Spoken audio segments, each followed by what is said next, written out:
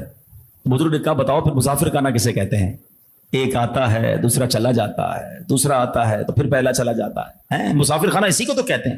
آپ کو بڑی چوٹ لگی، یار بات تو بڑی پتے کی کہی ہے، یہ تو سب چیزیں چلی جائیں گی، میں بھی دنیا سے چلا جاؤں گا۔ رات سوئے تو چھت پر کسی کے محل کی چھت پر چلنے کی آواز آئی۔ دیکھیں اللہ پاک کیسے کسی کی اصلاح کا سامان کرتا ہے۔ تو آپ نے کہا چھت پہ کون گھوم رہا ہے؟ اوپر سے آواز آئی ہمارا اونٹ ہو گیا ہے، وہ تلاش کر رہے ہیں۔ تو آپ نے کہا پاگل آدمی، کیا چھت پر بھی اونٹ ملتے ہیں؟ تو اوپر جو شخص تھا اس نے آواز لگائی کیا نرم بستر پر بھی اللہ کی معرفت ملتی ہے؟ ہائے ہائے، دل پر پہلے ہی شام کو چوٹ لگی تھی، رات کو ایک اور چوٹ لگی۔ آپ نے بادشاہت کو ترک کیا، اللہ کی راہ میں مال خرچ کیا اور خود ویرانے میں چلے گئے، عبادت کرنے لگے۔ آفٹر سم ٹائم، کچھ عرصے کے بعد ایک اور شخص گزرا، ایک اور بادشاہ گزرا۔ دیکھا زمانے کے بادشاہ حضرت ابراہیم بن ادم ایک دریا کے کنارے بیٹھ کر اپنی گدڑی کو سی رہے ہیں۔ کہا اے ابراہیم اتنے بڑے بادشاہ تھے، اتنے محل، اتنے نوکر چاکر سب چھوڑ کر یہ کیا کر رہے ہو؟ یہ کیسی زندگی گزار رہے ہو؟ آپ کے ہاتھ میں ایک سوئی تھی، آپ نے وہ سوئی نڈل دریا کے اندر ڈال دی اور فرمایا اے مچھلیوں میری سوئی لا کر دو۔ تھوڑی دیر ہوئی تو کئی 100 مچھلیاں باہر نکلی، سب کی چونچ میں سوئی ہے، کوئی چاندی کی سوئی لے کر آیا ہے، کوئی سونے کی سوئی لے کر آیا ہے۔ آپ نے کہا یہ نہیں، مجھے میری سوئی چاہیے۔ ایک اور مچھلی آئی اور آپ کی سوئی آپ کے قدموں میں ڈال دی۔ حضرت ابراہیم بن ادم نے اس بادشاہ سے کہا بتاؤ تمہاری بادشاہت اچھی ہے یا میری بادشاہت اچھی ہے؟ اللہ کی راہ میں جب کوئی جاتا ہے تو اللہ مخلوق کے دل میں، جانوروں کے دل میں بھی اس کی عزت ڈال دیتا ہے۔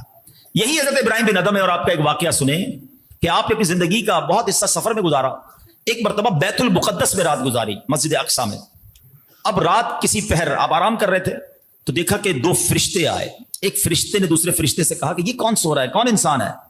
تو دوسرے فرشتے نے کہا یہ حضرت ابراہیم بن ادم ہے۔ فرشتے نے کہا وہی جن کا درجہ کم کر دیا گیا ہے۔ تو دوسرا فرشتہ کہتا ہے سبب کیا بنا، یہ تو بڑے اللہ کے ولی ہیں۔ کا بات یہ ہے کہ یہ بصرہ میں تھے اور انہوں نے ایک دکان سے کھجوریں خریدی، کھجوریں لے کر جانے لگے تو ایک کھجور انہیں راستے میں پڑی ہوئی ملی، تو یہ سمجھے میری گر گئی تھی، انہوں نے یہ کھجور کھا لی ہے۔ چونکہ وہ کھجور ان کی نہیں بلکہ دکاندار کی تھی، لہٰذا اللہ کریم نے اس ایک کھجور کے ناحق کھانے کے بدلے میں ان کو ان کے درجے سے معزول کر دیا۔ حضرت ابراہیم بن ادم نے یہ سن لیا، آپ تو اٹھے اور فوراً بصرہ گئے، مسجد اقصی سے واپس بصرہ گئے اور بصرہ جا کر وہ کھجور دکاندار کو لوٹائی، معافی بھی مانگی کہ آپ کی یہ کھجور میرے پاس آ گئی تھی۔ اب رات سوئے، پھر 2 فرشتوں کو دیکھا ہے۔ اب فرشتہ کہہ رہا ہے تمہیں پتا ہے ابراہیم بن ادم کا درجہ بحال کر دیا گیا ہے کیونکہ اس نے کھجور واپس لوٹا دی ہے۔ پھر وہ درجہ دے دیا گیا ہے کہ جو ایک کھجور اس نے ناحق لی تھی جا کر حقدار کو لوٹا دی، اللہ نے پھر وہ مرتبہ عطا فرما دیا۔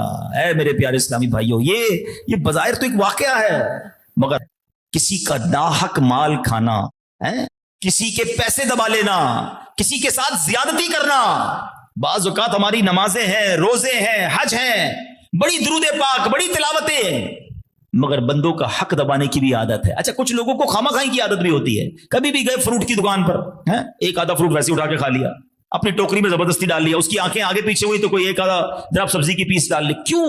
یہ ایک تمہارے 2، 5، 10 روپے کی جو ناحق تم چوری کر رہے ہو، کہ یہی تمہارے لیے پکڑ کا باعث نہ بن جائے۔ اچھا صرف اس میں نہیں ہوتا، اب مسجد کے اندر آئے